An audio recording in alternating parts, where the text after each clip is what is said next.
NC State's not in the top 25. Think about that. I get that they lost at Syracuse, but then they broke through, and in my estimation, and we'll get to this in a little bit, broke North Carolina even more than they were already broken coming into the game.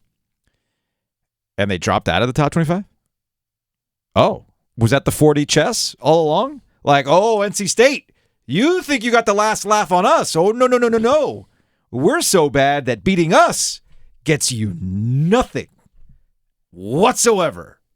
Enjoy being 26th in the AP Top 25. I know, Joe, that the AP Top 25 doesn't really mean anything thanks to an NCAA tournament, that it's not going to mean anything in terms of their seeding.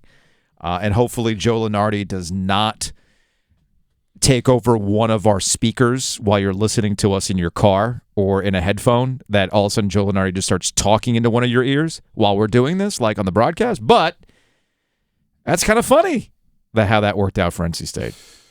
I thought NC State, Jarkel Joyner took over the game. 5 minutes left. I thought both teams were really good Sunday. Back and forth. You know who else was good? Teddy Valentine, Pat Driscoll, Clarence Armstrong. I thought there was a consistency in letting each team play. They did let him play. I know Pat Driscoll did give Caleb Love a technical. From what I could tell from Brendan Marks, who was down on the floor for the Athletic in a seat that I probably should have been in. You could tell that Caleb Love was talking to Driscoll, complaining about a call before he got the call. So basically, it sounds like he was warned, and they kept running his mouth. That's why he got the technical. But otherwise, I thought both ways. I thought it was, and I know it was 9 of 11 in the first half. I didn't even look at the final numbers. Yeah, it was fine. It was fine. And you also got to remember too that so 8 of 10. State goes 8 of 10 first for the game from the free throw line. Carolina 18 of 24.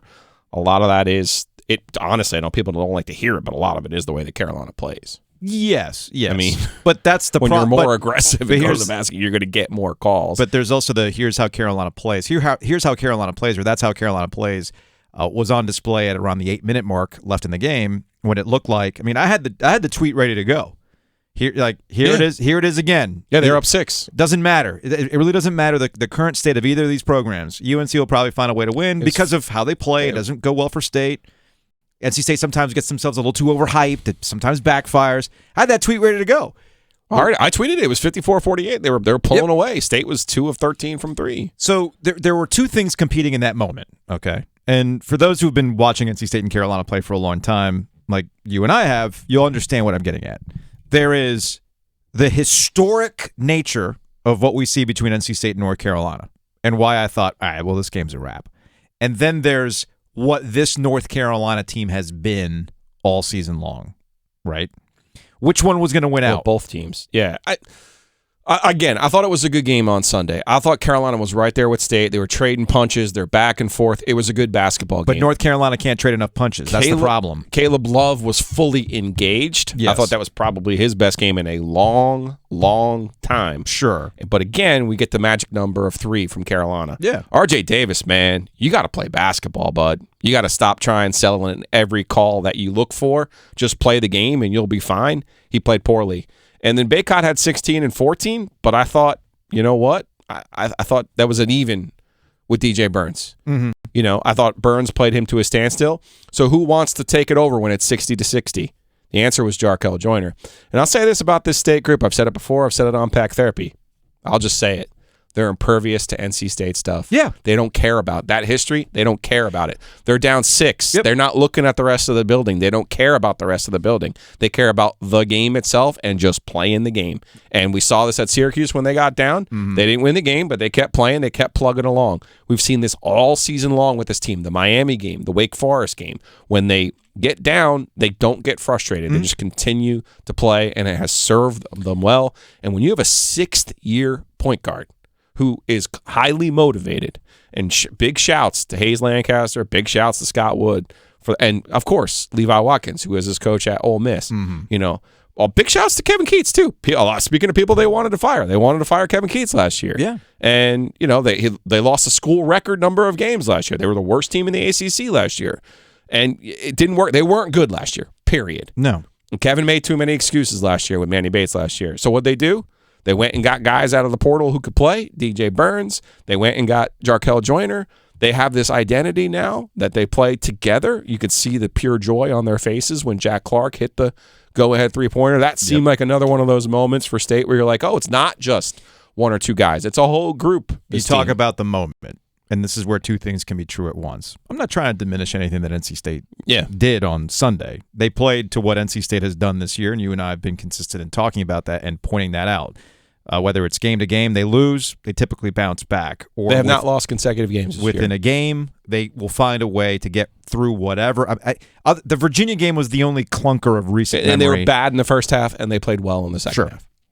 So NC State knows the moment, and they can capitalize on the moment.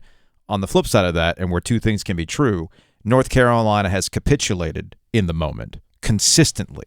And North Carolina fans can see it. And you got to wonder if the team also understands what's going on. You talk about the joy of watching. Know. You talk about the joy of watching NC State play basketball.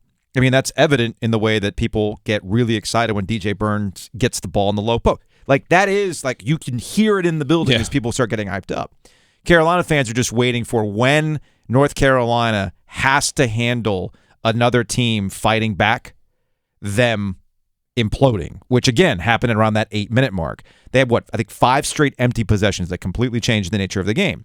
And those empty possessions come in all shapes and sizes, all different forms. It's like a variety pack of empty possessions. Sometimes it's a poor rushed shot. Sometimes you say Caleb Love was engaged. Sure, but there's a lot of bad that comes with Caleb Love engaged. His shot selection sometimes is very, very head-scratching, or his decisions to pass as well. They lived with that last year, too, and they made do. Yeah. And you look at this. This is my first time this year seeing Carolina in person. Okay. As far away as I was, I still saw them in person.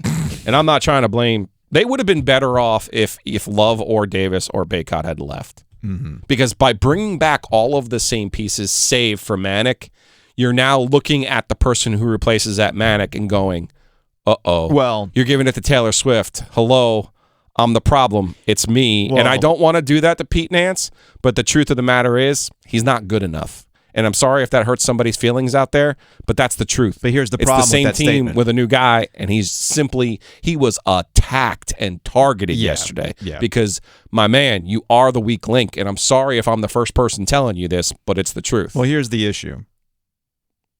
Who are you putting in his place? I would play Puff, but I don't know what his health has been, but that's Puff, who I would play. So either one or two things. Again, it's the construction of the roster, right? Right, I get that. If one of those other guys had disagree left, with you. you wouldn't look at that one spot and go, uh-oh, that's the problem. Here's where I disagree with you, in the sense that with this group, should they have broken up after this past year? That's hindsight. Sure. That's hindsight. We can't say that now and act like we knew it, all right? But we also can understand, well, if this group's not getting it done, well, who are the other guys? Well, why aren't they playing? Why isn't Puff playing? I'm not at practice, so I don't know what they do at practice. Again, you can just pick up on things here and there. 5 minutes for Nichols, 6 minutes for Trimble. So is that because the guys that are behind these, are the guys that aren't playing, are they not good enough to overtake, to insert? Or is that coaching? I mean, I don't know. I don't know. It's Hubert Davis's second year. The first year he was able to play 6-7 guys and make it work. I don't blame him for trying to stay with the same mold. But again, if you plug somebody into Manick's spot, you are assuming they're going to be Manick. Yeah. And unfortunately for Pete Nance, he's not Manick.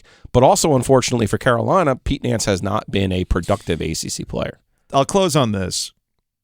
NC State might not be the best team in the state or the best team in the triangle. That's a silly discussion that people can fill up their timeline with. Wake, they've beaten Carolina, they've beaten Duke. So it's fine. Cool. You want to talk the talk, talk the talk. Hey, cool.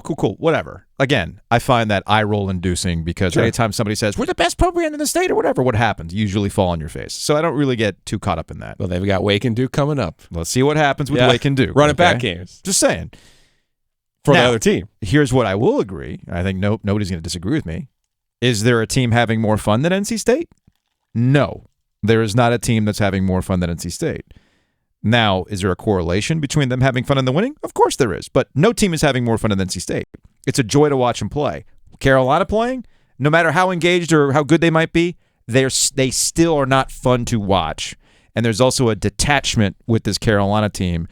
Bless Hubert Davis. I understand he is an optimist. He's saying things out in public to keep things from getting too crazy.